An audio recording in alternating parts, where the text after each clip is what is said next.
No debate do dia com Maria Lídia Flandoli, a repercussão política de recentes decisões do governo Bolsonaro e também de ministros do STF.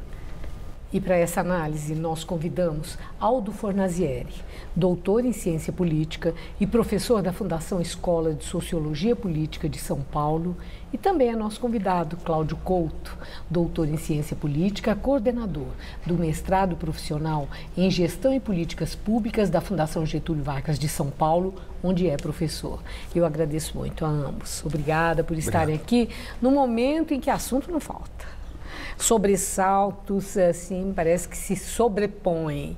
E turbulência no universo político e agravados agora por esse entrevero no Supremo, por decisão de ministro do Supremo Tribunal Federal. Eu gostaria de começar por aí, ouvi-lo sobre a repercussão política da decisão do ministro Alexandre de Moraes de mandar suspender a veiculação da revista Cruzoé, revista digital, que tinha lá uma reportagem em que havia uma referência ao presidente do Supremo, Dias Toffoli, como sendo o... como é que é? Amigo do amigo o amigo do amigo do meu pai. Isso. Amigo do amigo do meu pai.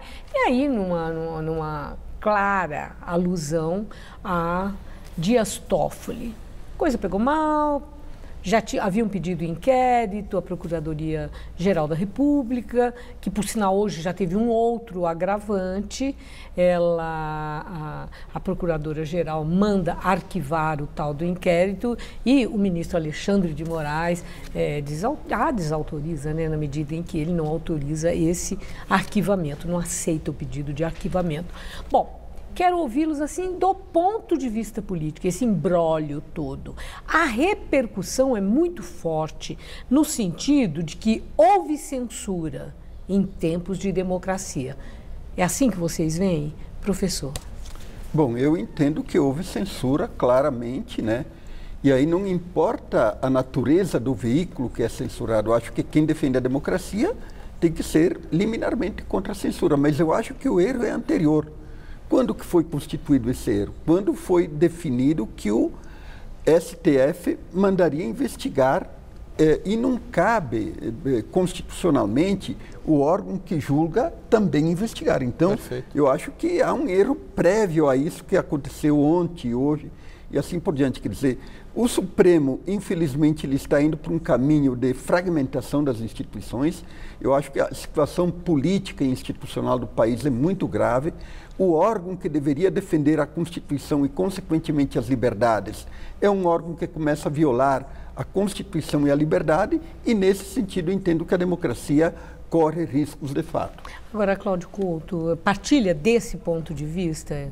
É grave assim? Eu partilho integralmente, né? E diria que talvez essa situação se aplique àquele ditado popular que diz: não fosse um crime, seria um erro, né?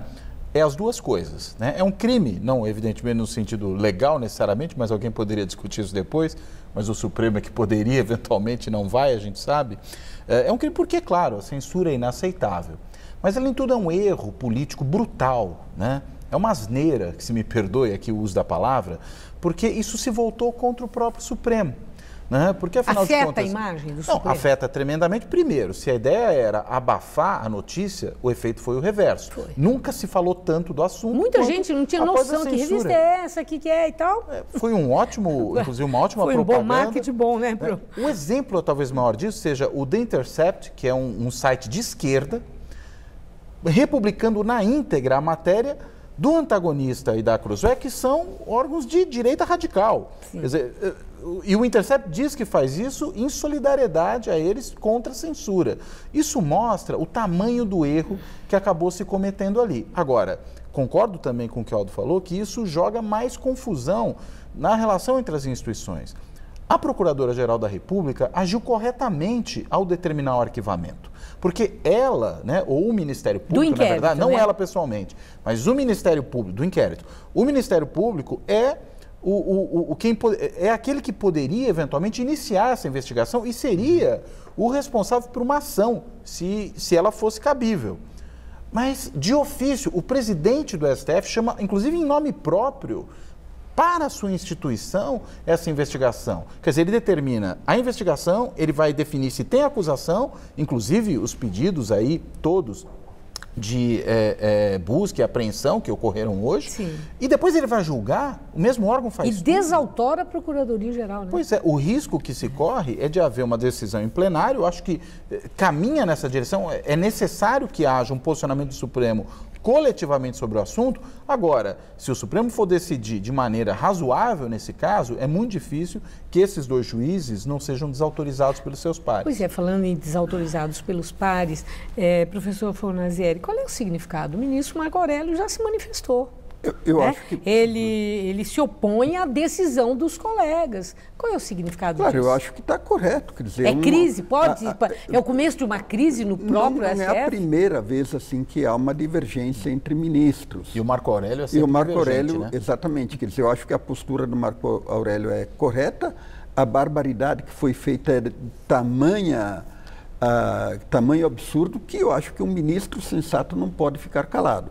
Agora, eu acho que o risco é de desmoralização do presidente e do Moraes. Algo mais pontual. Exatamente. Assim, pessoalmente, vamos supor que ambos ficariam atingidos e não a instituição. Vamos supor que... Aí a questão é saber o que o Supremo vai querer fazer. Exatamente. Né? Vamos supor que o plenário do Supremo adote uma medida contrária tanto à investigação quanto à censura. Evidentemente que os dois vão ficar desmoralizados. E isso é muito ruim para o comando do Supremo Tribunal Federal, para a instituição que, nesse momento em que há uma crise política continuada de 3, 4 anos seguidos, o tribunal deveria ser, digamos assim, um juiz moderador da situação, quer dizer, um ponderador.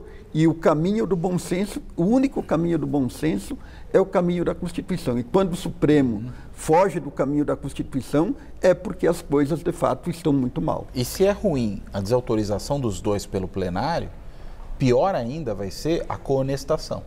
Né? Se, em nome do corporativismo, em vez de preservar a instituição, se resolve preservar os colegas. Né? Aí é a calamidade. Aí o Supremo vai realmente se tornar totalmente desmoralizado. Achar uma saída honrosa aí, né? Tá? Considerando essas duas variáveis, é difícil a gente já antever, enxergar o que seria uma saída honrosa para essa circunstância. Mas tem um outro aspecto que ontem, quando eu entrevistei aqui o senador da Rede de Sustentabilidade, Randolfo Rodrigues, sobre o risco, se essa decisão adquirir a conotação de um sinal de alerta, que qualquer um de nós, a qualquer momento, poderia estar aí atingido na sua liberdade de expressão. Ficamos vulneráveis? Eu acho que sim. Em primeiro lugar, eu entendo que não há nenhuma autoridade pública que não possa ser submetida à crítica. É um direito do cidadão. Nos Estados Unidos tem a 5ª emenda, né? Quer dizer, aqui no Brasil a Constituição garante que o cidadão tem a liberdade de expressão, a liberdade de crítica e assim por diante. E, evidentemente que tem que haver uma certa preocupação em relação ao teor das críticas, há extrapolações. De fato, há gente pregando o fechamento do Supremo Tribunal Federal. O próprio general que foi abordado hoje em Brasília, a casa dele foi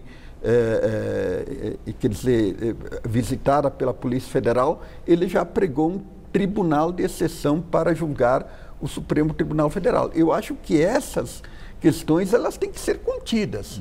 Esses fake news, quer dizer, que tem um teor totalitário, ditatorial e assim por diante, desagregador das instituições, tem que ser contidos, mas pela via legal, pela via de uma investigação através do Ministério Público e da Polícia Federal, e não o Supremo chamando para si o papel de investigador. Eu acho que esse é o erro primário que está conduzindo uma sucessão de erros que tem que ter um ponto final e um basta para que a crise não se alastre. Bom, agora saindo dessa questão do Supremo Tribunal Federal, passados os 3 meses, os 3 primeiros meses do governo Bolsonaro, as críticas foram muitas nessa análise dos 100 dias, sobre vários aspectos. Professor Cláudio Couto, eu gostaria de ouvi-lo se existiu ou existe uma espécie de falta de tolerância de paciência com um governo que é novo, com um Congresso que tem muita gente nova também, são neófitos na política. E se em 3 meses é de se esperar que hajam e tomem decisões, medidas, atuações significativas, está havendo intolerância nas críticas? Eu não creio que haja intolerância. Acho que são coisas diferentes a gente exigir de um governo de 3 meses resultados concretos de ações, né? Políticas que já produzam efeitos sensíveis para a população. Isso é uma coisa. Não seria justo de qualquer governo exigir isso. Uma coisa diferente é exigir desse governo o mínimo de sensatez. E o que tem faltado a esse governo é sensatez. Falta de habilidade. Mais do que falta de habilidade, né? Decisões equivocadas que se seguem, conflitos desnecessários, ações atabalhoadas, medidas deletérias para o país, como, por exemplo, aquelas que foram tomadas na viagem aos Estados Unidos. Quer dizer que a gente... E a que os professores atribuem isso? Essas medidas trabalhadas, aí, mais do que falta de habilidade, a falta de sensatez, né, nos atos que envolvem a gestão pública. A que atribuir esses descompassos que geram tanta turbulência? Acho que há uma mistura de coisas. Acho que é uma mistura de despreparo. E a gente está falando de um governo de gente muito despreparada, a começar pelo próprio presidente da República. Nós estamos falando também de voluntarismo, gente que acha que resolve as coisas simplesmente com base no eu quero. Né? Que faz parte do despreparo. Que faz parte do despreparo, mas vamos dizer, tem uma especificidade. E autoritarismo. Né? Essa ideia de que política é por natureza uma coisa suja, de que negociar, de que fazer concessões é a velha política, como se fala, e portanto não é aceitável, afirmar isso e acreditar nisso seria negar toda a experiência das democracias do mundo, que tem um sistema de divisão de poderes, que tem pluripartidarismo, em que não se governa sozinho, é necessário compartilhar o poder, porque o outro também teve voto. E ele tem uma parte do poder que você não tem. O poder legislativo foi eleito e tem voto, tanto quanto o presidente. E se o partido do presidente tem 10% das cadeiras apenas, é óbvio que os outros 90% também receberam votos e têm legitimidade popular. Certo. Agora, professor Fornazieri... Eu queria falar um pouco sobre isso. Eu acho assim que, em parte é isso, mas não é só isso. Em parte tem uma visão ideológica. E essa visão ideológica ela está informada pela ideia de que há uma luta contra aquilo que eles chamam de establishment. E é preciso desmanchar esse velho establishment para que surja uma nova ordem política e institucional. Então, o Bolsonaro exerce 2 tipos de poderes. Um que é um poder institucional, legal, que observa, de certa forma, as instituições, e outro é um poder que vem da guerra ideológica. Quer dizer, toda a relação dele com o Trump, com Israel, e, de certa forma, a postura dele com os partidos na Câmara, diz respeito a essa guerra ideológica. Quer dizer, fazer o acordo tradicional do presidencialismo de coalizão seria, digamos assim, capitular dessa guerra ideológica. E, nesse sentido, há também uma leitura errada, né? Por exemplo, o Bolsonaro, ele teve 57 milhões de votos, mas se você somar os votos do Haddad, brancos, nulos e abstenção, são 89 milhões. Quer dizer, um presidente da República ele tem que governar sempre chamando a unidade do país. E o que o Bolsonaro fez? Além de se afastar desses 89 milhões de pessoas, ele se afastou de parte dos eleitores dele. Dos próprios eleitores. Caiu a aprovação para 32, exatamente. Né? Então ele quer governar para uma minoria. Ele quer fazer uma política que arregimente e consolide uma minoria, que isso é uma minoria ideológica. Essa visão e, digamos, desconsiderar a base de apoio que já não é a mesma que teve logo que foi eleito e que pesquisas estão mostrando que há aí uma decepção e as pessoas não aprovando ações de governo, porque cair de 55 para 32 é expressivo. É expressivo. Né? Não é quedinha. Né? Não, tanto não é quedinha que é inédito. É inédito. Né? Não há nenhum governo em primeiro mandato, né, desde a redemocratização, que tenha sofrido uma queda de popularidade em período tão curto dessa magnitude. Claro que a gente tem casos diferentes de presidentes em segundo mandato, mas aí as pessoas já avaliam o segundo sabendo que ele é o seu governante desde o primeiro, e isso é uma situação diferente. Mas em primeiro é realmente algo inédito. Há uma pesquisa interessante que foi divulgada recentemente, feita pela XP com atores do mercado financeiro, né, operadores, gente do mercado financeiro, que era muito entusiasmado com o Bolsonaro, mais de 80% lá apoiavam, eram otimistas com o governo Bolsonaro no começo do ano. Sim. E, nesse caso, a queda foi ainda maior, caiu para alguma coisa por volta dos 20 e poucos %. Né? Isso antes da decisão referente aos preços do diesel. Imagine depois, porque a gente viu a reação que o mercado teve. O resultado foi desastroso. E eu estou mencionando o mercado financeiro, claro que isso é uma parcela ínfima da população brasileira, mas que movimenta recursos importantes, porque ali você tinha um dos núcleos fortes de apoio ao bolsonarismo. E, de repente, mesmo aí, ele perdeu o apoio vertiginosamente, o que mostra que ele começou a desapontar o seu eleitorado, o que não dizer do resto. Agora, aí a questão da vulnerabilidade do presidente, esses desacertos iniciais, a turbulência política, chegou a haver estranhamento executivo e legislativo naquele entrevero que envolveu o presidente da Câmara, Rodrigo Maia, que eles dizem agora que é tudo página virada, a gente vai ter que esperar para ver se é mesmo, né? Então, mas o que também, se já tem muita especulação aí, é o quanto o presidente está firme no poder.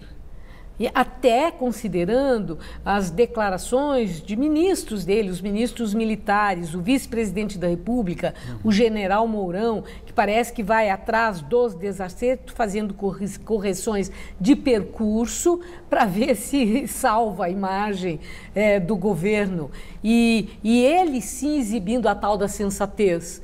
O vice-presidente, para muita gente, ele está surpreendendo, considerando o que ele já havia exibido anteriormente em declarações que foram muito controversas. Mas, mais recentemente, há indicadores, essa pergunta eu acho que é importante, pela especulação, por muita coisa de diz-que-diz-que, que o presidente da República possa estar mal orientado pelo guru dele, pelo fator Olavo de Carvalho, por um tipo de pressão em cima, faz isso, faz aquilo, nesse sentido ideológico, ou mesmo em uma certa truculência em algumas ações, o presidente da República fica vulnerável politicamente? Eu acho que o problema não é só uma má orientação, ele pensa assim, esse que é o problema.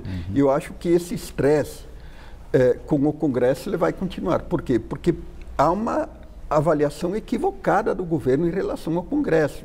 A primeira avaliação é que com as bancadas temáticas, ruralistas, evangélicos e assim por diante, se constituiria uma maioria. Essa maioria não... Mas não deu certo. Não deu certo. Não deu Qual certo, que é a avaliação agora? Não teria como dar certo. Não teria como dar certo. Agora tem uma outra estratégia. O foco das bancadas temáticas é outro. Exatamente. Não, as bancadas temáticas não organizam o processo legislativo, são os partidos que fazem isso. Exatamente, mas agora qual que é a estratégia que eles adotaram? Construir maiorias pontuais, que é uma verdadeira loucura, porque você vai ter uma relação instável entre o legislativo. Quer dizer, não e o é executivo. uma base de governo. Aparentemente o governo se nega a construir uma base de apoio no Congresso. E nesse sentido vimos o que aconteceu ontem, o Centrão se aliando ao PT, à oposição, incrível, né? Derrotando o governo. E a loucura total com o próprio partido do presidente votando com a oposição. Então, aí você perdeu... para não passar recibo, né? Mas aí é aquilo um pouco que o presidente da Comissão de Constituição e Justiça, que é do partido do presidente, falou. Quer dizer, o partido se portou sem dignidade nenhuma. 30 segundos, Cláudio Couto. O presidente está vulnerável? Ele está vulnerável pelos seus próprios atos. Claro que a gente ainda fala de um governo que há poucos dias apenas passou dos 100 dias. Então é um governo muito jovem desse ponto de vista. Quer dizer, tem chance, ele tem chance. Vamos lá, se a gente considerasse a questão tempo, eu diria ele tem chance, mas se a gente considerar o comportamento, é muito difícil ser otimista com relação às perspectivas desse governo. Está exposto. Olha, eu queria continuar a conversa, está muito boa. Nosso tempo terminou. Eu agradeço muito a ambos terem vindo aqui, importante, trazendo, como sempre, muitas referências para a nossa reflexão e entendimento daquilo que acontece no universo político. Muito obrigada, uma boa noite. Obrigado. Boa noite. Laerte.